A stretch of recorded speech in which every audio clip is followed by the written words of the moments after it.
안녕하세요. 그린빌 가족 여러분. 오늘 목요일 아침. 네, 오늘도 이렇게 매일 한 말씀으로 또 오늘 하루를 시작하는 모든 분들에게 이렇게 알 수 없는 불확실한 세상 속에서 살아가고 있지만 주님의 말씀을 등불 삼아 한 걸음 한 걸음 믿음으로 이렇게 담대하게 걸어갈 수 있는 오늘 하루가 되시기를 간절히 기원합니다. 자, 오늘 저희는 누가복음 9장 우리 3절, 4절의 말씀으로 함께 오늘 이 아침 시작하도록 하겠습니다. 누가복음 9장 3절과 4절의 말씀. 이르시되 여행을 위하여 아무것도 가지지 말라. 지팡이나 배낭이나 양식이나 돈이나 두 벌 옷을 가지지 말며 어느 집에 들어가든지 거기서 머물다가 거기서 떠나라. 아멘. 네, 우리 어제부터 이제 9장의 첫 문을 열었던 제자들의 그 파송 이야기를 살펴보고 있습니다. 예수님은 12제자에게 권세와 능력을 주시며 각자의 사역지로 보내십니다. 그러시며 몇 가지 당부의 말씀도 빠뜨리지 않으셨습니다. 이 부분이 우리에게 중요한 것은 우리 또한 주님의 제자로서 각자의 삶의 자리에 보내진 사역자들이기 때문입니다. 그래서 주님의 당부에 귀를 기울일 필요가 있습니다. 그런데 예수님의 첫 당부는 우리를 좀 당황케 합니다. 왜냐하면 아무것도 가지고 가지 말라고 하셨기 때문입니다. 여행을 하는데 아무것도 가지고 가지 말라는 것은 아무런 계획도 하지 말라는 그러한 이야기일 것입니다. 이건 말이 안 됩니다. 상식적이지 않습니다. 그것도 어디로 가게 될지도 모르는 상황에서는 더더욱 그렇습니다. 게다가 이런 말도 마음에 좀 안 놓이셨는지 구체적인 금지 물품들을 예수님께서 나열하십니다. 지팡이나 배낭이나 양식이나 돈이나 두 벌의 옷을 이렇게 콕 집어서 그렇게 말씀하십니다. 이렇게까지 하시는 이유는 아마도 아무것도 가지고 가지 말라는 뜻에 대해서 정확한 의미를 전달하시기 위한 것으로 그렇게 보입니다. 물건 하나하나에 담긴 의미를 잠깐 좀 생각해 보면 그렇습니다. 유대인들에게 지팡이는 아주 유용한 물건입니다. 성경에도 지팡이에 대한 여러 말씀들이 등장합니다.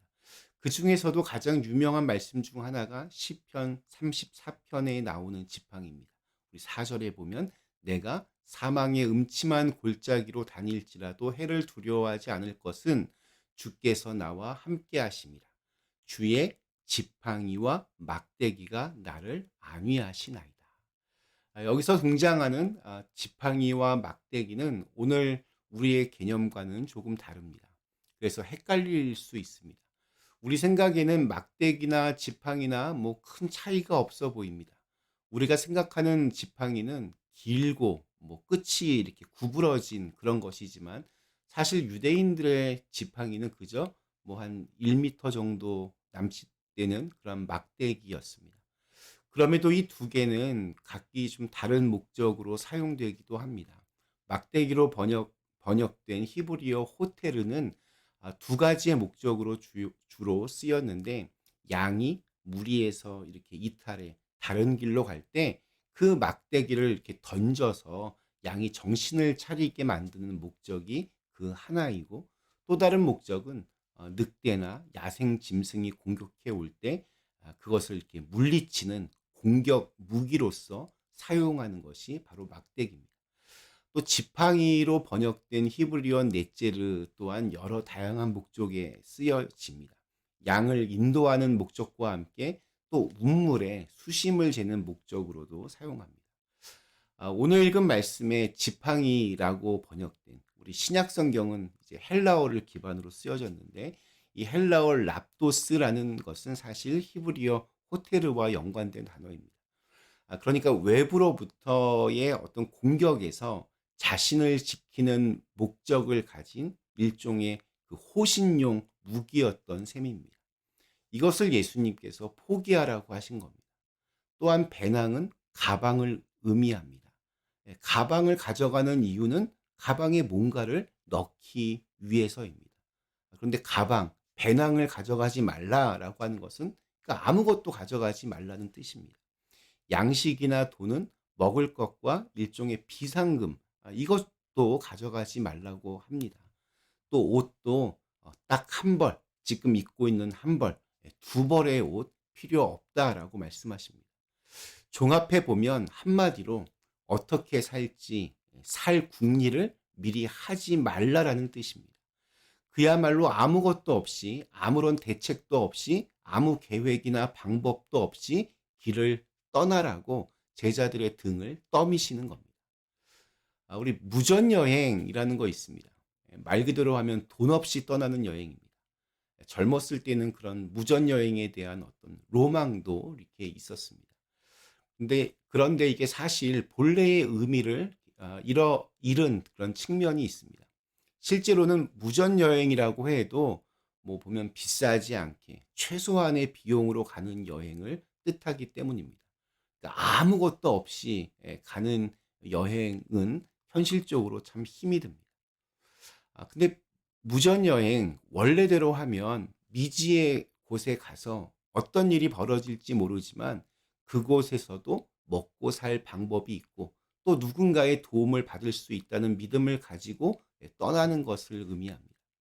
그러니까 내가 알지 못하는 일들이 있음을 믿고 또한 알 수 없는 환경 속에서도 분명히 방법이 있음을 기대하는 믿음의 여행이 바로 무전여행인 셈입니다. 오늘 예수님은 제자들을 그렇게 떠나 보내시는 겁니다. 왜냐하면 그 알 수 없는 미지의 그곳에서 하나님의 역사하심이 있고 그분의 도우심을 느끼는 여행이 되기를 바라시기 때문입니다. 어제 우리는 제자들의 발걸음이 무언가 큰 기적을 베푸는 발걸음이 아니라 자신의 가진 것을 나누는, 특별히 예수 그리스도를 나누는 나눔의 발걸음이었다라고 그렇게 묵상했습니다. 그리고 그 나눔에는 하나님의 기적이, 은혜가 뒤따른다고 그렇게 말씀을 드렸습니다. 그것이 하늘의 원리입니다. 내 안에 기쁨을 나눴을 뿐인데 그곳에서 치유가 일어나고 내 안에 감사를 나눴을 뿐인데 그곳에서 회복이 일어나는 겁니다. 그렇게 나누면 주님의 은혜와 기적이 뒤따릅니다. 오늘 주님은 그 하나님의 원리를 우리가 경험하도록 초대하고 계십니다. 좋은 것만 나눌 필요는 없습니다. 배운 것만 나눌 필요도 없습니다. 그저 마음을 열고 내 안의 것을 나누는 그 자리에 주님의 축복이 함께 하신다는 사실을 우리가 꼭 기억했으면 좋겠습니다. 내 진솔한 아픔을 나누는 그곳에 위로가 넘쳐나고 내 솔직한 상처를 나누는 자리에 격려와 응원이 채워집니다. 내 안에 핀 작은 기쁨을 나눌 때 그곳은 따뜻한 사랑이 피어오르고 또 감사의 나눔이 있는 자리를 주님께서는 축복이 흐르는 낙원으로 만드십니다. 나의 마음을 나누는 자리에는 축복이 흐르고 나의 감정과 생각을 나누는 자리에 주님의 지혜가 임합니다. 복음은 나눔입니다. 전도와 선교 역시 바로 이 나눔의 원리가 중요합니다. 내 마음을 그리고 주님의 마음을 나누는 것입니다. 그때 우리가 생각하지도 못했던 주님의 역사가 일어납니다.